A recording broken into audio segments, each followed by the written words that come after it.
A Dios por nuestros hermanos que nos guían en el tiempo de la alabanza. Fue para mí muy grato ver a David ahí por primera vez en el tiempo de la alabanza.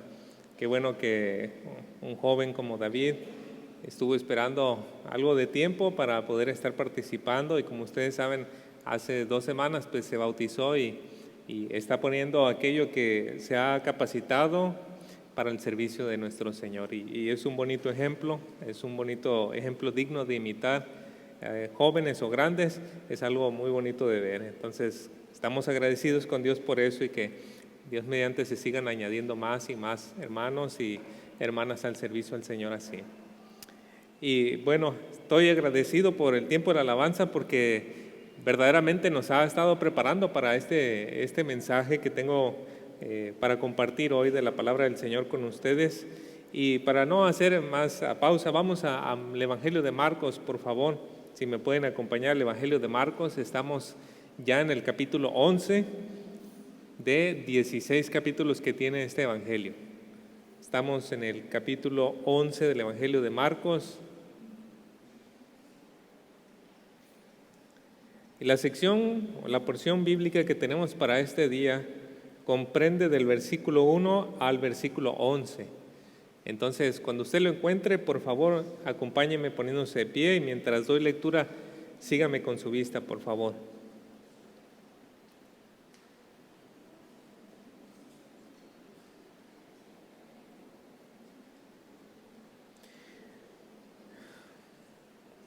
Dice la palabra de Dios: cuando se acercaban a Jerusalén, junto a Betfagé y a Betania, frente al monte de los Olivos, Jesús envió 2 de sus discípulos y les dijo: Id a la aldea que está enfrente de vosotros, y luego que entréis en ella, hallaréis un pollino atado, en el cual ningún hombre ha montado. Desatadlo y traedlo. Y si alguien os dijere: ¿por qué hacéis eso?, decid que el Señor lo necesita y que luego lo devolverá. Fueron y hallaron el pollino atado afuera a la puerta, en el recodo del camino, y lo desataron. Y unos de los que estaban allí les dijeron: ¿qué hacéis desatando el pollino? Ellos le dijeron como Jesús había mandado, y los dejaron. Y trajeron el pollino a Jesús y echaron sobre él sus mantos, y se sentó sobre él. También muchos tendían sus mantos por el camino, y otros cortaban ramas de los árboles y las tendían por el camino. Y los que iban delante y los que venían detrás daban voces diciendo: Hosana, bendito el que viene en el nombre del Señor, bendito el reino de nuestro padre David que viene, Hosana en las alturas.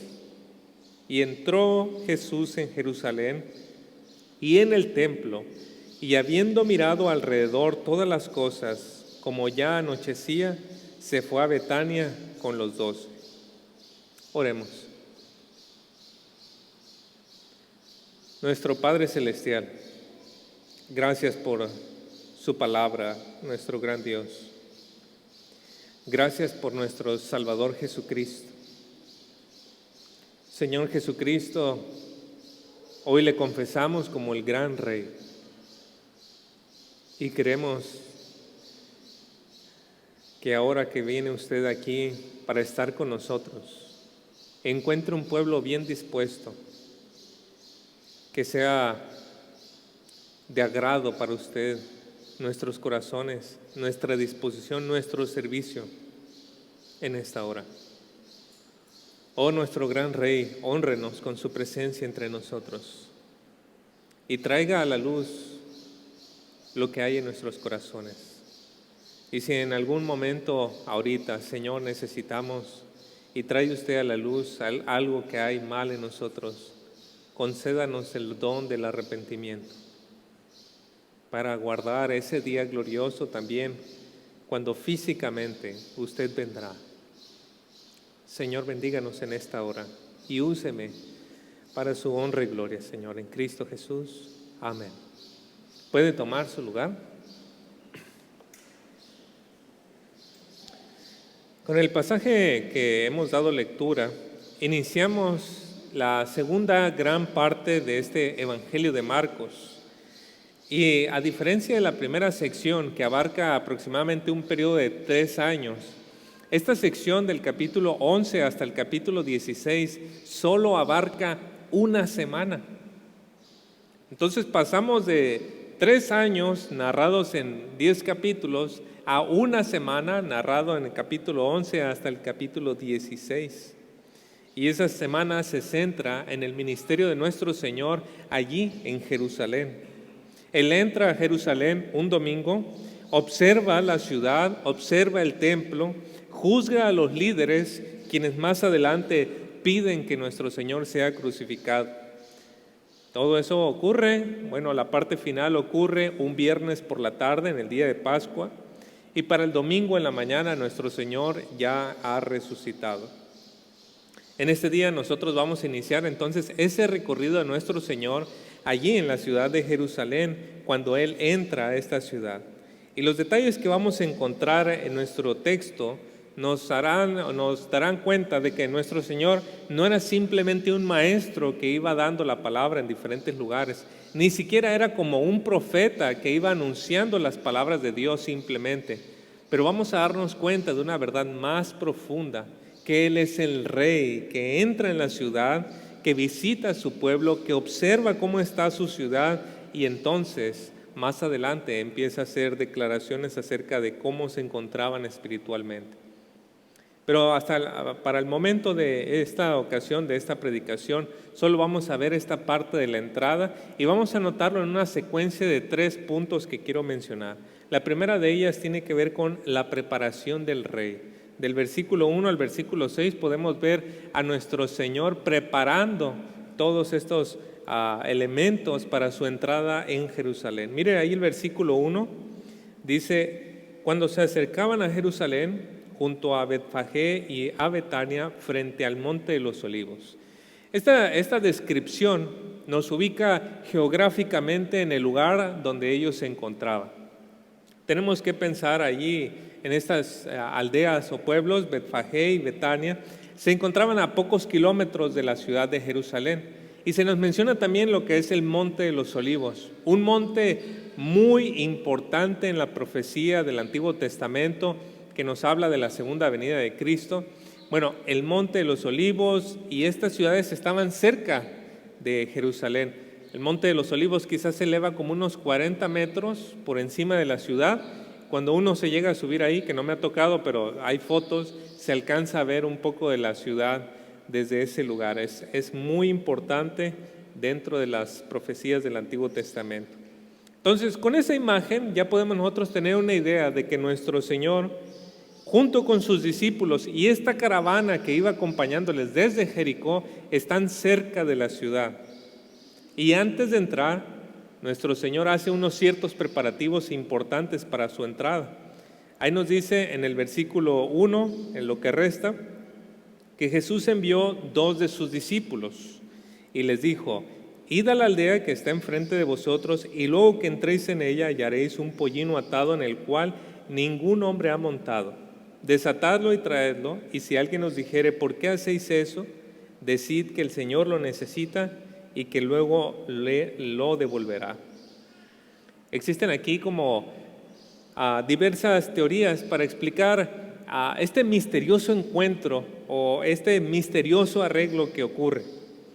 Porque a veces en los evangelios hay ciertas cosas que vamos leyendo un evangelio y no entendemos por qué suceden esas cosas. Hasta que leemos un segundo evangelio ya tenemos un panorama más completo. Otro evangelista nos ofrece detalles que el primero no nos ofrecía y de esa manera tenemos una idea de qué está sucediendo. Y aquí podemos pensar un poco que este es el caso. A la luz del Evangelio de Marcos parece que Jesús nunca hubiera ido a la ciudad de Jerusalén. Parece que todo el tiempo se concentra en el área de Galilea y de repente a lo último de su ministerio llega a Jerusalén.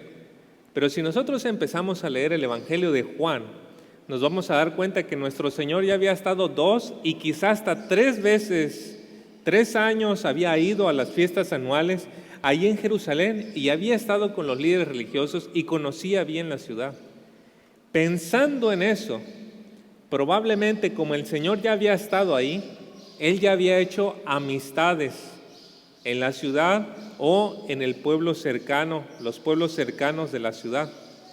Y en una de esas visitas, él pudo haber arreglado con alguno de sus amistades que le tuviera preparado un animalito, un pollino sobre el cual nadie hubiese montado. Que le tuviera preparado eso para que cuando llegara el momento y la hora preciso, él lo iba a necesitar para un propósito especial. Esa es la teoría que se ofrece acerca de cómo es que alguien le va a dar así nada más de repente un pollino a alguien desconocido, ¿verdad? Imagínense que alguien llegue a su casa y le diga, después de que tiene usted su carro del año, le diga, oiga, el Señor necesita su carro, ya lo quiero ver, si usted le da la llave, ¿verdad? Y le dice, sí, llévatelo, claro que sí. No, ¿verdad? Tuvo que haber un arreglo antes y pues de ahí surge la teoría entonces de que el Señor tenía estas amistades. Pero hablando acerca del pollino, y para los niños, pollino no es un pollito chiquito, que luego yo de niño sí pensaba que el pollino era un pollito chiquito, ¿verdad? Pollino es un asno joven. Entonces, este animalito, o animales así de carga o de trabajo, cuando no eran usados así, no se les ponía para trabajos. En el Antiguo Testamento se nos habla que eran usados para propósitos especiales. Por ejemplo, en Números 19:2 y Deuteronomio 21:3 nos habla de que animales que no habían llevado yugo eran usados para el sacrificio. También los reyes tenían su mula única de ellos. Nadie más montaba la mula que el rey tenía, solamente él. Por ejemplo, en 1 de Reyes 1:32 al 33 nos dice, entonces el rey David dijo, llamadme al sacerdote Sadoc, al profeta Natán y a Benaía, hijo de Joiada. Ellos entraron a la presencia del rey y el rey les dijo, tomad con vosotros los siervos de vuestro señor, haced montar a mi hijo Salomón en mi propia mula y bajadle a Gihón. De manera que ese simple detalle del pollino que no había sido montado nunca nos hace pensar que nuestro Señor está haciendo los preparativos para su entrada en Jerusalén como un rey. Como un rey, Él estaba entrando a Jerusalén. Y cabe agregar a esto, hermanos, lo que le dijo a sus discípulos, ¿no? Si alguien les pregunta, ¿cómo debían de contestar ellos? El Señor lo necesita y luego lo devolverá. Para nosotros que afirmamos que Jesucristo es el Señor, quizá este detalle se nos pase de la vista. Pero mirando con atención, les estaba diciendo, díganles a los que pregunten, el Señor lo necesita. No el maestro, el Señor lo necesita. Así que dentro del encargo de los discípulos ya estaba esta idea de que era el Señor y no un hombre común el que estaba requiriendo de ello. Y un comentario que consulté dice que Jesús pudo haber reflejado una antigua práctica de la angaria. Yo no conocía qué era eso de la angaria. Y resulta que la angaria, la práctica de la angaria, es que cuando un rey iba a la guerra y de pronto pasaba por una aldea, vamos a decir, y él necesitaba más caballos para sus soldados, él podía llegar a esa aldea, con esas familias y decirle, lo necesito para la guerra. Y se lo llevaba. Tal vez más adelante lo devolvía, pero si no, lo llevaba y lo necesitaba para la guerra. Lo usaba para ese propósito. Entonces, si así fuese el caso, la imagen que nos está transmitiendo es una imagen fuerte de que el Señor Jesucristo está haciendo preparativos y está mandando muchas señales de que Él es el Rey que va a entrar en esta ciudad, la ciudad de Jerusalén. Ahora bien, todos estos detalles pues no tendrían mucha importancia si nunca se hubiese conseguido al pollino. Pero los versículos 4 al 6 nos dice, fueron y hallaron el pollino atado afuera a la puerta en el recodo del camino y lo desataron. Y unos de los que estaban allí les dijeron: ¿qué hacéis desatando el pollino? Ellos entonces les dijeron cómo Jesús había mandado y los dejaron. Todo se estaba acomodando en el preciso lugar, en el preciso momento.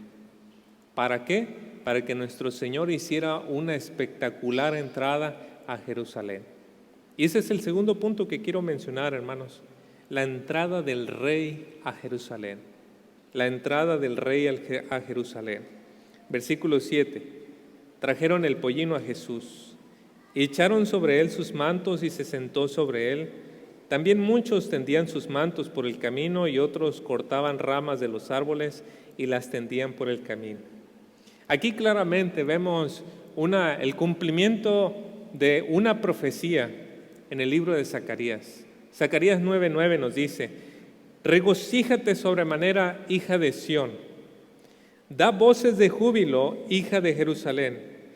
He aquí tu rey viene a ti, justo y dotado de salvación. Y aquí viene la descripción interesante: humilde, montado en un asno, en un pollino, hijo de asna. ¿Qué cuadro tan bello es este, hermanos? Un rey conquistador, ¿cómo entraría a una ciudad?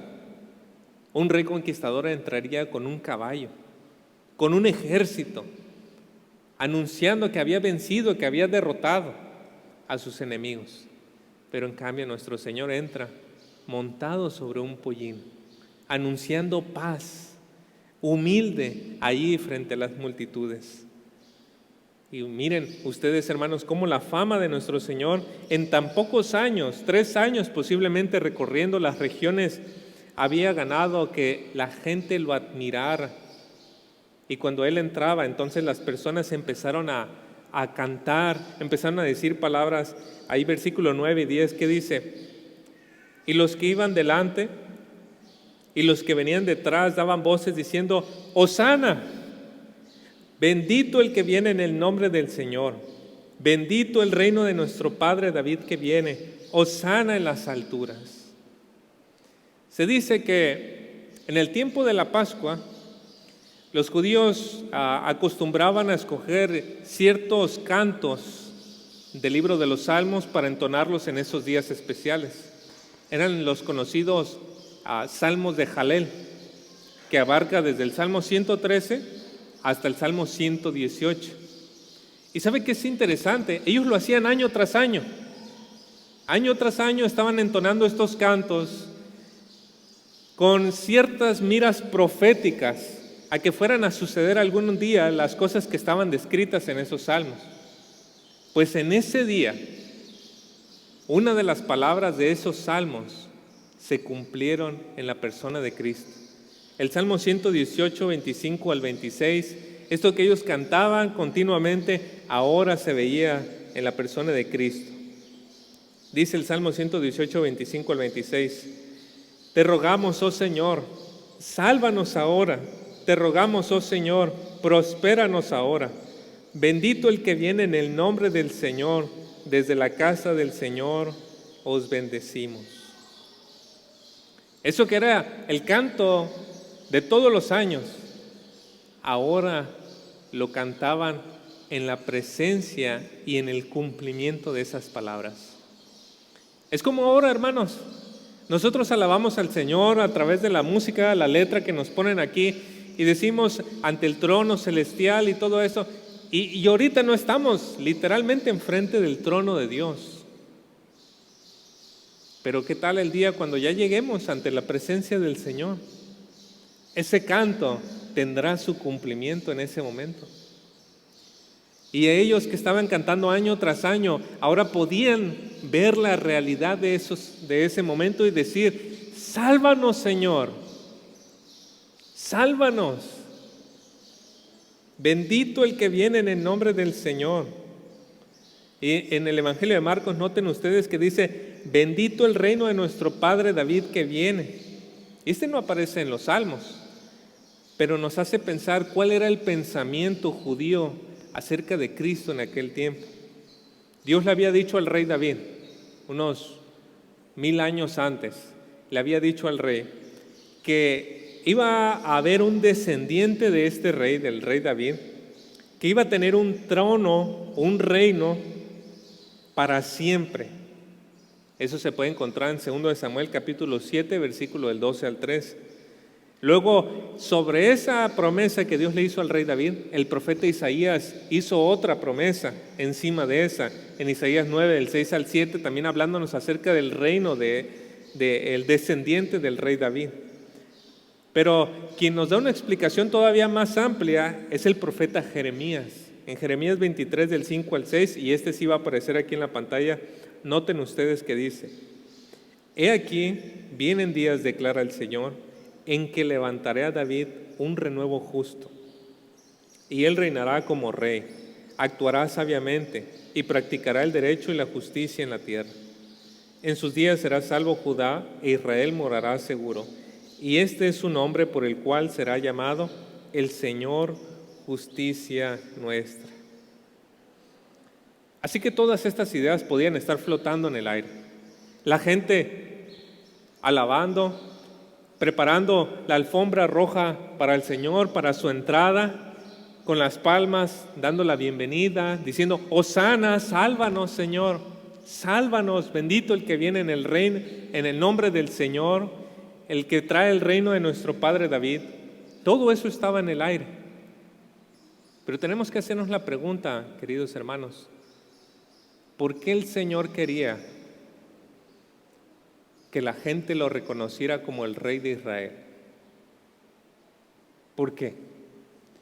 Usted que ha ido conmigo estudiando el Evangelio de Marcos, podrá recordar que nuestro Señor muchas veces silenció a los demonios y le dijo a las personas: no le digan a nadie. Tenemos algunos ejemplos, ahí van a aparecer en la pantalla.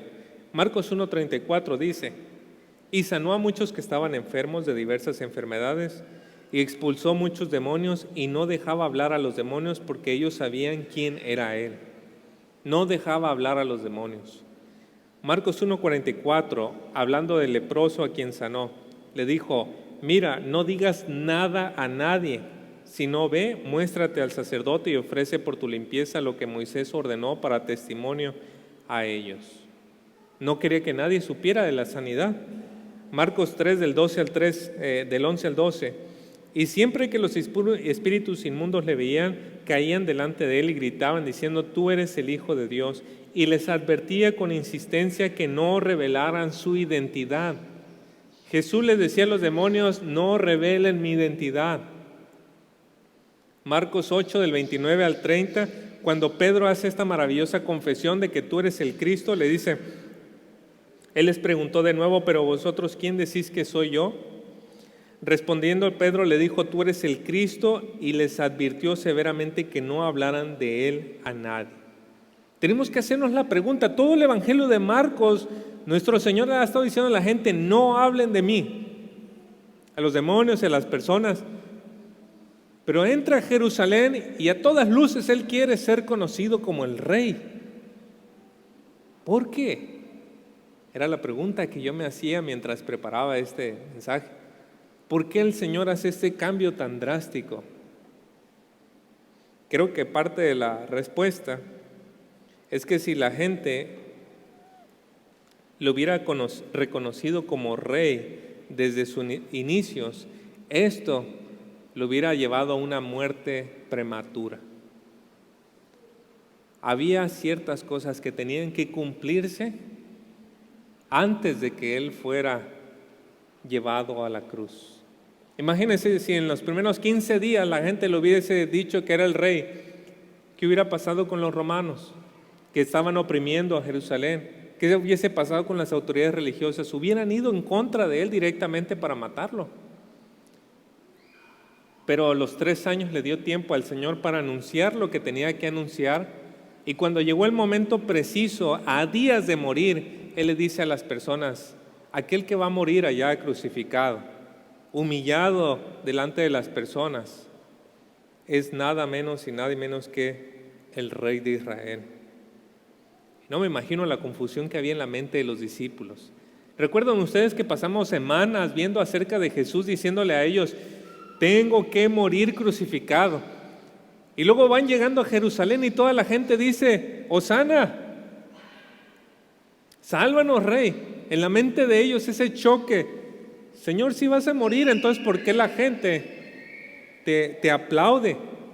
¿Por qué la gente te alaba, Señor, si tú vas a morir? En la mente de ellos podía estar todos esos pensamientos. Pero todo se estaba perfilando para que sus discípulos comprendieran que su Rey había venido para salvarlos, no del poder y la opresión de Roma, sino de un problema universal, el problema del pecado. No fue coincidencia, hermanos, que en la cruz colgaron un letrero en la parte de arriba de la cruz de Cristo. ¿Qué decía ese letrero, hermanos? Jesús de Nazaret, Rey de los judíos. Para los judíos representaba esto una ofensa. Sin embargo, esta es la verdad sin la cual ninguno de nosotros puede venir a la salvación. En 1 Corintios 1, 23 al 24 nos dice, pero nosotros predicamos a Cristo crucificado, piedra de tropiezo para los judíos y necedad para los gentiles. Mas para los llamados, tanto judíos como griegos, Cristo es poder de Dios y sabiduría de Dios. Ya hemos visto dos cosas hasta aquí. Uno, cómo nuestro Señor está preparando todo el escenario para su entrada, montado sobre este pollino, cumpliendo la profecía, la gente alabándole.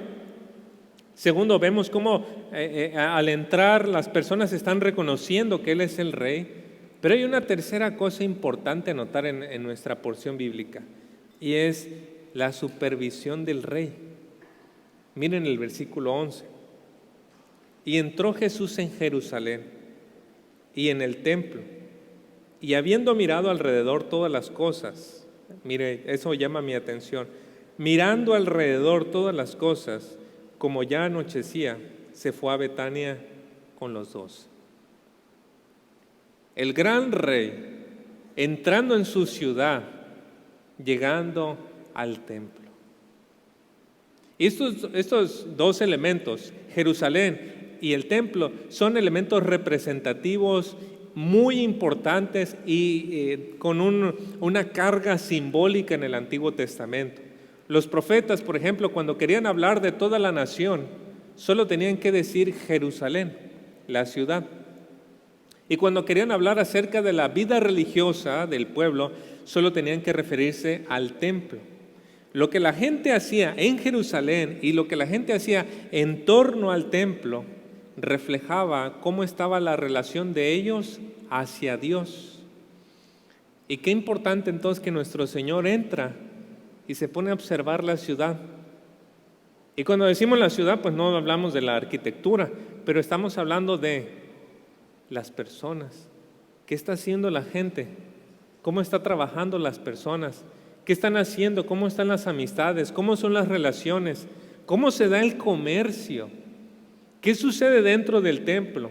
¿Cuáles son esas divisiones que hay en el atrio, en los diferentes lugares? ¿Qué está sucediendo? El Señor da un recorrido inspeccionando todo lo que está sucediendo en la ciudad. Y desde los tiempos de los profetas, por ejemplo Isaías, podemos ver que el Señor ya enviaba con anterioridad a sus profetas para que ellos observaran precisamente la nación, observaran Jerusalén y observaran lo que sucedía en el templo, y entonces hablaran las palabras de Dios al pueblo.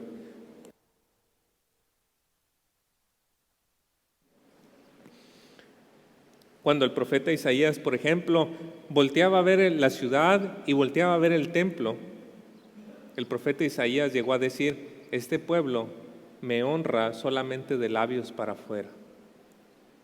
Debido a eso, Dios anunció que iba a enviar juicio y destrucción sobre la ciudad y sobre el templo.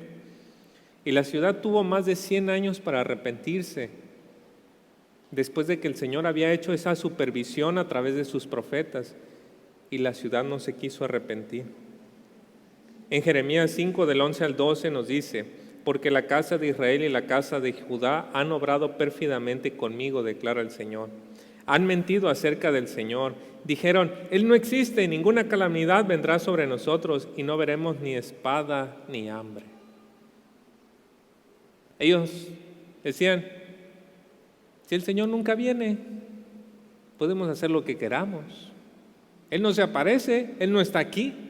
Y Dios enviaba a sus profetas para que fueran a supervisar el trabajo, lo que sucedía dentro de la ciudad. Y los profetas hablaban y ellos decían, puras palabras, Dios no viene acá, Él no sabe lo que estamos haciendo, Él ni se entera de nuestras obras. ¿Y qué sucedió en el año 605 antes de Cristo? Dios envió a los babilonios, destruyeron la ciudad, destruyeron el templo. ¿Dios no sabe? ¿Dios no se daba cuenta? Bueno, ahí está el castigo. Pero después, la ciudad fue reconstruida, el templo fue reconstruido y ahora ellos recibían una nueva visita. ¿Quién estaba visitándoles? ¿Un profeta más?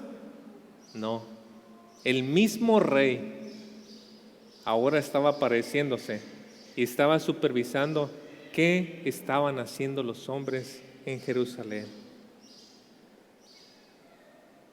¿Estarían ellos preparados para la visita del rey? Y la pregunta ahora es para nosotros también. Si nuestro rey viniera, ¿estamos preparados para lo que Él vea en nuestra vida? Me ha gustado mucho que una de las cosas que he aprendido del Señor es que en el Antiguo Testamento se dice que una de las cualidades del Señor se traduce en nuestro idioma como el que vino o el que vendrá, pero realmente la palabra que está ahí es el que está viniendo. Cuando dice, he aquí vengo pronto, la palabra ahí es, estoy viniendo. Y la idea es que el Señor no es que esté ausente, sino que Él está constantemente echándose una vuelta, como decimos, viendo cómo estamos, viendo cómo está nuestra vida. Nosotros podemos pensar por algún momento, el Señor no ve, Él no se entera, Él no se da cuenta de esto. Y cuando entonces le vea venir en las nubes, bueno, ahí me tendré tiempo para arrepentirme y prepararme. Oh, hermanos, el Señor está viniendo. De vez en cuando, Él viene a la iglesia, a su iglesia, a sus iglesias en diferentes lugares y no encuentra que sea algo agradable. Y algunas iglesias tienen que cerrar. Algunas iglesias tienen que sufrir el castigo por pensar que pueden hacer lo que quieren y que Dios no está al pendiente ni está viendo. El Señor está viniendo, hermanos, y si Él está viniendo ahorita, ¿cómo está su vida delante de Él?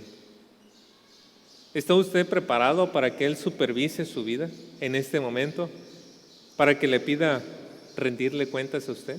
¿Que usted rinda cuentas a Él? Cuando el Señor viene, encuentra que le estamos amando y le estamos adorando de corazón y no solo de labios. La Escritura dice que nuestro Rey volverá. Ya no vendrá más sobre un pollino, hermanos. Él volverá como un rey conquistador para salvar.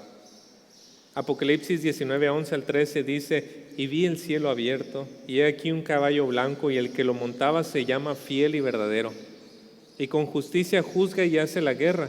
Sus ojos son una llama de fuego, y sobre su cabeza hay muchísimas diademas, y tiene un nombre escrito que nadie conoce sino Él, y está vestido de un manto empapado en sangre, y su nombre es el Verbo de Dios. Así vendrá nuestro Señor Jesucristo. Pero también nos dice en el libro de Apocalipsis que habrá una multitud esperando su venida.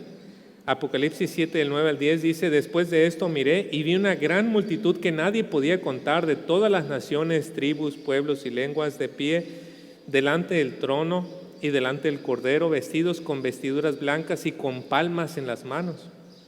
Y clamaban a gran voz diciendo, la salvación pertenece a nuestro Dios que está sentado en el trono y al Cordero. Y mi pregunta para usted es, ¿está preparado usted para recibir a Cristo?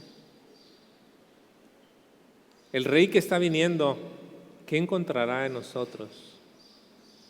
¿Estamos preparados para su venida?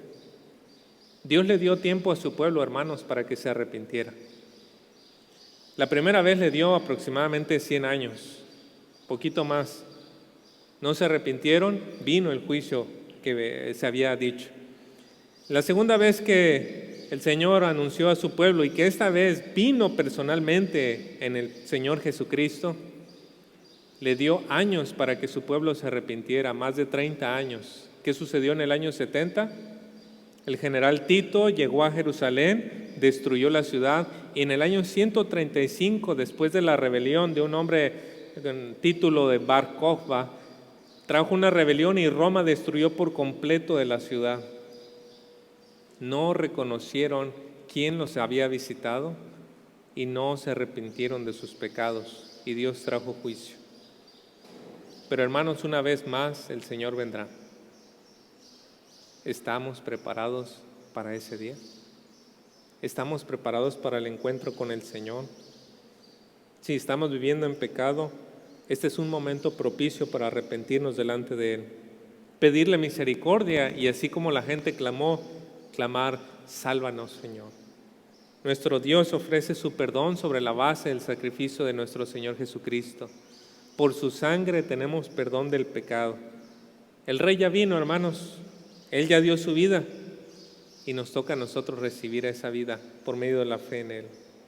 Ya para concluir, quiero animarle a que mediten estas verdades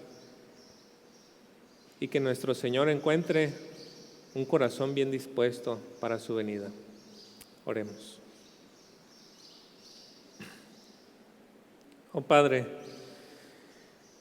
gracias Señor por darnos palabra para prepararnos cada día, Señor. Perdónenos si somos a veces livianos. Perdónenos, Señor, si a veces tomamos las cosas tan a la ligera y simplemente vamos por ahí caminando, andando sin realmente, y cantando y enseñando sin realmente meditar en nuestra condición. Oh, por favor, Señor, que usted traiga conocimiento de pecado. Si hay algo en nosotros que está en abierta oposición a usted, ayúdenos a reconocerlo y que entonces podamos recibir a nuestro Señor con un corazón limpio. Ayúdenos a confesar nuestra maldad y usted, que es el Rey que viene, encuentre en nuestro corazón un hogar agradable. Encuentre en nosotros, en esta iglesia, cada vez que usted se pasee en medio de nosotros, una alabanza agradable, corazones agradables delante de usted, Señor. Ayúdenos, por favor. En el nombre de Cristo Jesús. Amén. Bueno, hermanos, que